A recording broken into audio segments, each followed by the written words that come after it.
Hello, everyone. Happy summer. Welcome to another video with me. My name is Sierra, and I am Head of Operations with Academic Coaching for World Changers.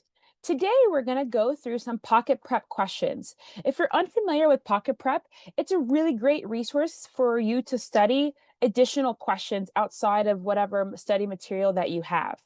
In this case, I'm accessing Pocket Prep through my laptop, but you can also download the Pocket Prep app and answer questions that way. So we're going to go through a quick 10 questions. I will read the question out loud and the answer choices. There are some answers I might get right. There are some answers I might get wrong. That way you guys have a live simulation of what it would look like if you were answering the questions yourself and going through the explanation. The most important part is to understand why you got the question right or why you got the question wrong. That way you can know really what you know. When you go in the exam, you want to make sure that you know what you know. Even if you're not able to identify the right answer, maybe you can eliminate why the other answer choices are not correct. Hope that makes sense. I'll say that again. It's okay if you don't get the right answer, so long as you know why. What did you think that answer was attributing to? And then from reading the explanation, you'll still be able to learn. So it's not always about getting the right answer. It's about learning as to why you got the answer wrong or understanding how you got that answer right. So let's get started. Question number 1. A client says, I never knew what to expect from my father growing up. Sometimes he would explode and beat me and my sisters for no reason. And other times he would be the most loving dad in the world. According to Kharkov, what would be a level 1 response to this statement? So we have 4 answer options. Answer 1, why do you think he did that? Answer 2, you look very worried when thinking about your dad's unpredictability. Answer 3, you look like this bothers you for some reason. Answer 4, your uncertainty about your dad's reactions to you and your siblings has contributed to your anxiety today and why you might feel so afraid of getting into a serious relationship with someone. So the question is, according to Kharkov, so you should know that theorist, what would be a level 1 response to this statement? A, B, C, or D? I'm going to say I have no idea. I'm just going to pick an answer. I'm going to go with B. And B is incorrect. So what you would do is then click on the show explanation. The correct answer is A. Why do you think he did that? Why is that the correct answer? Well, according to Robert Kharkov, he developed a 5-point scale for rating counselors' responses depending on how empathetic the responses are, with level 1 responses not attending to the client's affect at all. You should know what affect means. If you do not know what that means, make sure you Google that. A level 5 response adds significantly to the client's affect and meaning. So why did you think he did that is a level 1 response. I'm going to pause here for a moment for you all to read this explanation. It goes through why each answer choice is incorrect and why A is correct. Feel free to pause the video here for slower reading.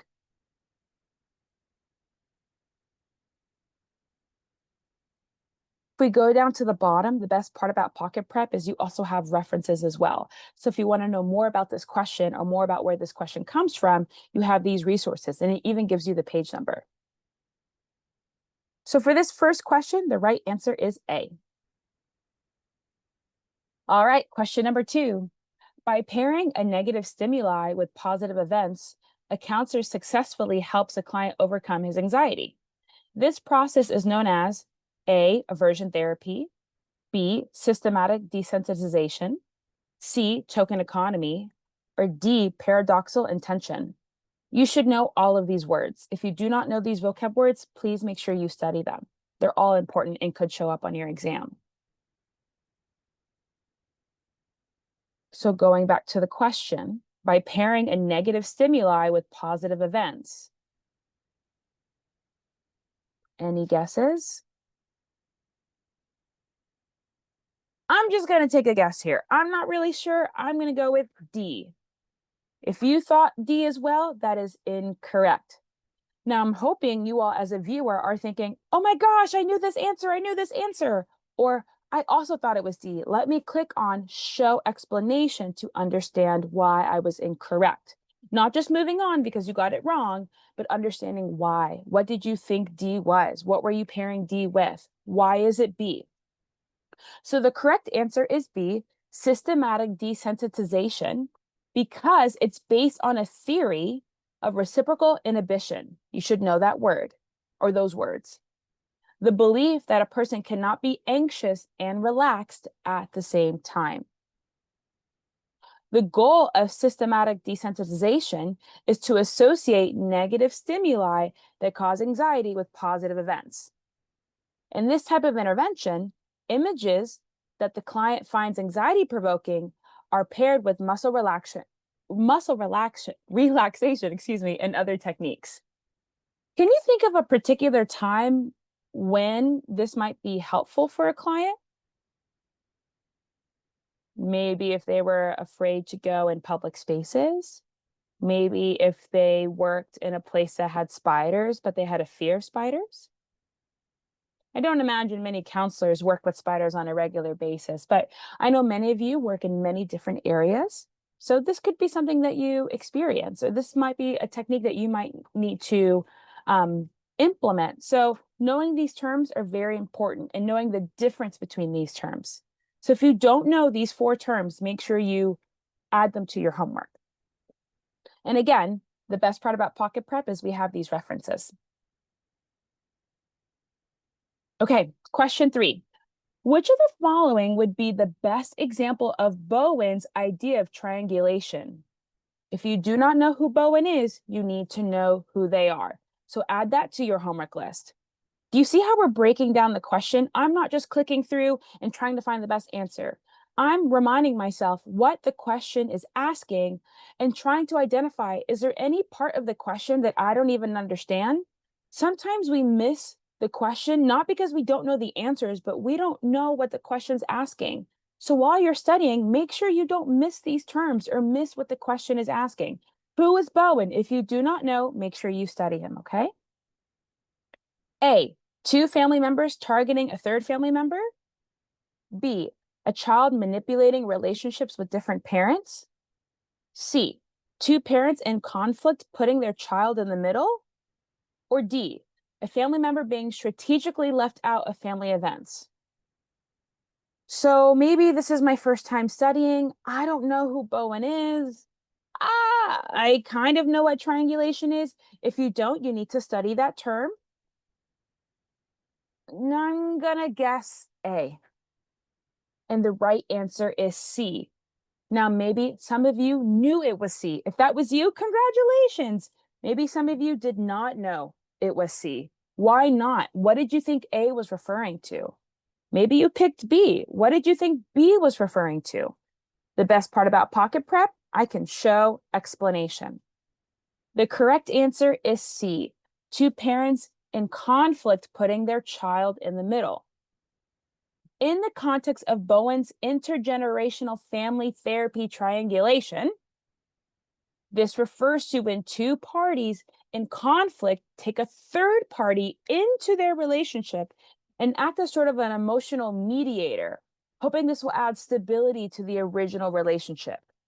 One example might be 2 parents in conflict putting their child in the middle. Now, can you think of examples when you worked with clients and you've noticed triangulation? Have you ever had to point out triangulation with a client? In this context, triangulation does not refer to the overt manipulation of relationships by children or targeting or differential treatment of any individual family member. So make sure you know what triangulation is for the test and not maybe what you think it is. Maybe some of you also guessed A, but A is incorrect. The correct answer is C. Feel free to pause here to note the references. Feel free to pause here to read the explanation details. Feel free to pause here to also take notes. Okay, question 4. All of the following are typical goals of multicultural groups except If you do not know what multicultural groups are, you should pause here and learn that term, then keep going. A, provide learning for the individual in the group process. B, help group members understand how new skills can be integrated into the norms of their own cultures. C, increase group members' understanding of norms acceptable by the majority culture. Or D, understand the circumstances that brought group members into the group. Okay, now I'm going to go back to the question. All of the following are typical goals of multicultural groups, except, many times we miss that term, except. Okay, except. Can you eliminate two answer choices? Are there two answer choices that you know are goals of multicultural groups? Is there any word or terms you're stuck on that maybe you need to look up while you're studying? Remember, it's not about the quantity, it's about the quality. Slow down and go through each answer choice to make sure you're understanding everything. There are so many opportunities to learn rather than just getting the right answer, making sure you know why. I'm going to take a guess here, okay? I'm going to go with C. And C is correct. Woo, woo, woo, woo, woo, woo. All right, so the correct answer is C. Increase group members' understanding of norms acceptable by the majority culture. This is not a typical goal of multicultural groups. Notice how I'm able to explain the right answer in context of the question. Sometimes we get confused with that except. Here you can see in the explanation, thanks to Pocket Prep, that multicultural groups can present certain challenges for group counselors, particularly those not accustomed to working with those from different cultures. Counselors should always be aware of how their own understanding of other cultures impacts group members and should take systemic and historical factors into account when interpreting group members' responses. Here below, you can see the typical goals of multicultural groups. This would be a great opportunity to take notes in case you didn't know the goals. Maybe you just guessed it was C, but you weren't 100% sure. If you saw this question in another way, could you still get it right? Take pause here, look at the reference, look at the explanation details, take any notes you need, then move on.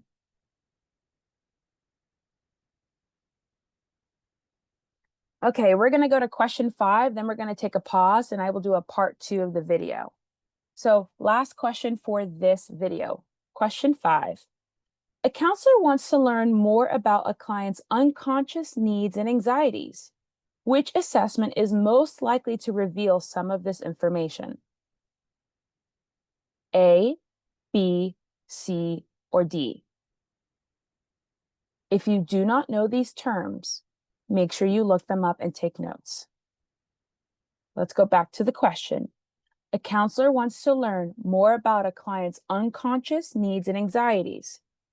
Which term helps me with that? Which assessment is most likely to reveal some of this information? Anyone have an idea?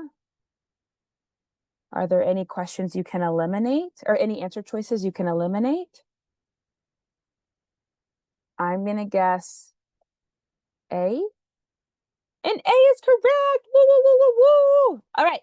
So the correct answer is A. There are many types of tests and inventories that may be given to individuals to assess for a variety of factors such as intelligence, achievement, aptitude, personality, and interest. You need to know examples of all 5 of those assessments. If you do not know those types of assessments and you do not know what examples can come with those, you need to pause here, go to your resources or materials and take notes. Of course, you can also book sessions with us if you need help. Maybe you know these terms, but you keep getting the answer wrong. This is where tutoring might be helpful.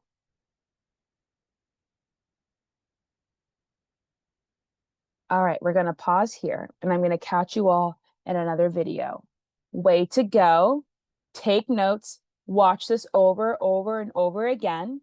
Make sure you check the YouTube description for our link to Pocket Prep. Book with us if you have any questions or maybe you get stumped on the same things. We can help you, okay? Have a great day. My name is Sierra, and thanks for watching this video.